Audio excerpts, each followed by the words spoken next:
Coming to your service, and in this video I want to talk about the new Call of Duty Advanced Warfare update that came out a couple days ago. And it was not a huge update. Most of the things that happened were in-game updates, such as, you know, fixing bugs and crashes and stuff like that. But they did patch 4 weapons, and the 4 weapons are the MK14, the Pytek, the EPM3, and the ASM1. The MK14 just had an increased headshot damage multiplier, as did the EPM3, but the EPM3 also got a decreased heat buildup when firing. And the Pytek basically just got a decreased initial recoil, decreased aim down sight time. So the Pytek is more better at all ranges, I guess, and the MK14 and APM3 are a little bit nicer to be more accurate with. They reward you a little bit nicer.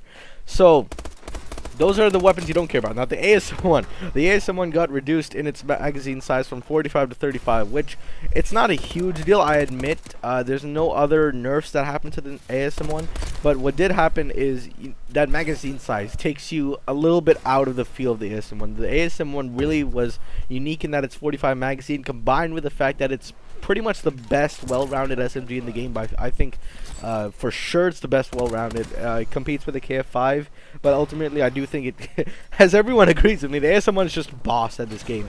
It does win, and that means that you can take down like 4 or 5 people without really having to put so much effort into this gun like you would maybe like a heavy weapon or something like that. And it really just dominates before. Nowadays with the 35 round magazine, you can get a couple kills, maybe 3 kills per magazine, but honestly, because it's an SMG, because you're running around so much, because, you know, the recoil is higher than assault rifles and things like that, they really decrease your chances of getting a lot of kills per magazine, which is not too much of a bad thing, especially because, you know, the ASM1 is already so well that you can reload it and just keep going again and stuff like that. So by the time, you know, you get the skills, just reload and go again. It's not a huge nerf, but I do think that there are a couple other things that we can change about the game to make it a little bit more balanced. I do have to say, Advanced Warfare, out of all the Call of Duties, ranks in the like top slots. I don't know if it's #1, but its balance is pretty much so well done. It competes with Modern Warfare 1 and Modern Warfare 2 for like best balanced game. I'm serious.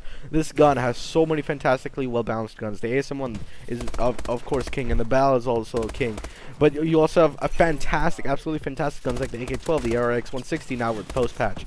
The HBRA-3 is also fantastic. You can use the HBRA-3 in ranked play and do very well with it. By far, you can use pretty much any of the assault rifles besides the MK14 and AE4 and have a reliable gun that will do very well in ranked play and pro tournaments and game battles and stuff like that. I can definitely see them being used. The submachine guns, KF5, ASM1, SN6 is also getting there. The sniper rifles, of course, the Moors and the shotguns. The TAC-19 and the Bulldog, I will definitely say, are decent weapons. The heavy weapons are actually decent in this game. The OM, the EM1, the Pytek, the game. The MLG is also up there with one of the best guns in the game. So basically, this game has one of the best balances ever pretty much. There are still some more tweaks that I'd like to make to the game to make it a little bit more balanced, and, you know, granted, like, now they're already, this game is fantastic, so it's not a huge deal if they're not really balanced, but I would still like to see them implemented, just because, you know, why not make it better, right? So the E4 I think could be a little bit better. I know this is a DLC weapon. I know a lot of people are, you know, gonna say, oh, this is a DLC weapon, it's not supposed to be amazing, because, you know, you don't want people to have to buy a weapon to make it good or something like that. You don't want to have to buy a good weapon. You want to, you know, pretty much everyone gets an even playing field, and then when you get the DLC, you get sort of these special weapons. I think the A4 is too bad, though. I think it's the worst assault rifle. No, it's the second worst assault rifle. The MK14 is by far worse, but it's definitely worse, I think, than, you know, pretty much every other assault rifle in the game. The damage is just too bad. The rate of fire is bad, and it just doesn't work very well. And I think that thing with a little bit of range buffs, and I think a rate of fire buff, would be even better than what it is today. And I think it could be competing with guns. I don't know about the BAL and the HBR, but maybe it could compete with like the AK-12 and IMR for that sort of feel, not the long range feel, but the field in the game where it's not insanely good, but if you use it, you're not gonna have too much of a bad time with it. The MK14 straight up needs to get nerfed to, like, straight up needs to get buffed into heaven. This thing sucks. I know. I'm not just saying that because I've gotten in gun game and just raged the crap out of it, which I have. But the thing with this gun, I've gone gold with it. Trust me. I know this gun so well.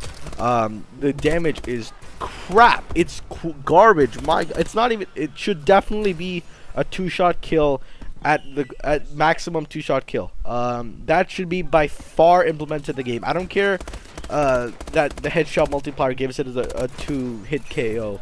I need a 2-hit KO maximum, like guaranteed that you have a chance to get a 2-hit kill even if you don't get a headshot within like 15-20 meters with this thing. It is garbage. Besides that, it should be a 3-shot kill maximum, and then the headshot should basically be a 2-shot kill max at the maximum ranges and stuff like that. The headshot, if you get 2 headshots with the MK14, you should automatically get the kill no matter what.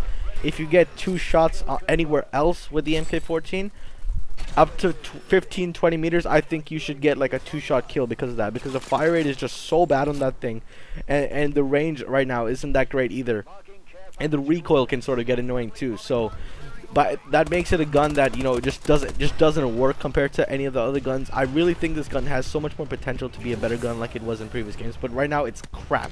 The SN6 I think could use a little bit of a buff. I think if you lower, it does have very low recoil, so that does make sense, but I think a rate of fire buff could be a little bit nicer. I know that would hurt its recoil, but I think that this gun does not compete with guns like the ASM1 and KF5. So I really do think that the SN6 could definitely use a rate of fire buff.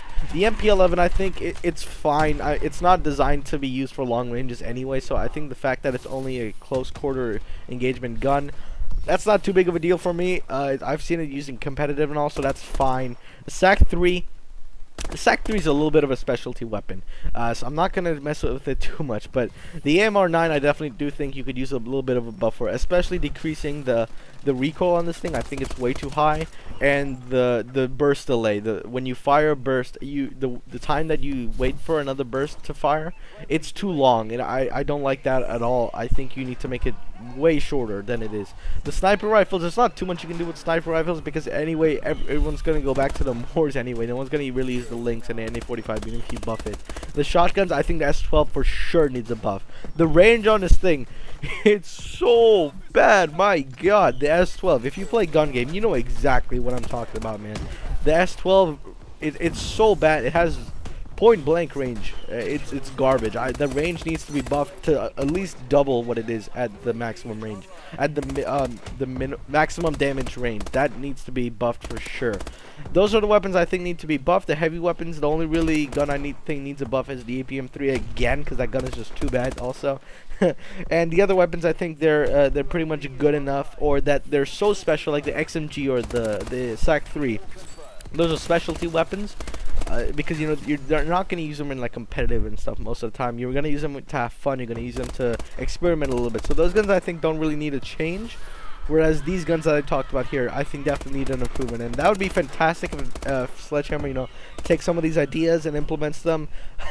I don't think I have the sort of massive support to push stuff like this as T Martin and Drifter do. Pretty much if T Martin and Drifter make a video saying, oh my god, nerf the ASM1 until it's the worst gun in the game, Sledgehammer's pretty much gonna do it. But yeah, so I just wanted to give you guys my opinions on what I think of the game and the balancing and stuff like that, because I think it's very nice. I just think it could be a little bit nicer, you know what I mean? Anyway, thank you all for watching. Please subscribe to both of my channels. Links will be in the description, because that gives me a lot of money if you subscribe. So anyway, thank you all for watching. Catch you on my next video. Peace out.